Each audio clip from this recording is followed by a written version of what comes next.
یہ دیکھیں کہ جو بھی اس کو ناکامی کا سامنا کرنا پڑ رہا ہے، وہ اقتدار میں تھا تو ناکام تھا، لیکن وہ ابھی بھی باز نہیں آیا۔ تو میں سوچ رہا تھا کہ اللہ یہ کسی طرح نہ میرے ان کی گردن میرے ہاتھ میں کسی طرح آ جائے، ادھر میں رکوں گا نہیں، میں ان کے پیچھے جاؤں گا،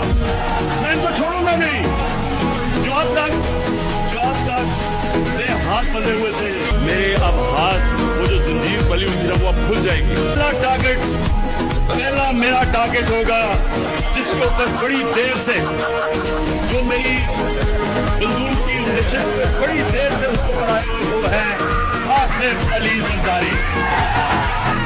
یہ ظالم آدمی جو پولیس کو استعمال کرتا ہے، لوگوں کو مرواتا ہے، گنڈوں کو استعمال کرتا ہے، ظلم کرتا ہے، چوری کرتا ہے، آصف زرداری تمہارا وقت آ گیا۔ ان کے بارے میں یہ سب کو یقین ہے کہ اس آدمی کو دوبارہ اگر موقع مل گیا تو یہ ریاست کی بھی بخیہ ادھیڑے گا، یہ اداروں کی بھی بخیہ ادھیڑے گا، اور یہ سیاسی مخالفین جو ہیں ان کو زندہ گاڑ دے گا۔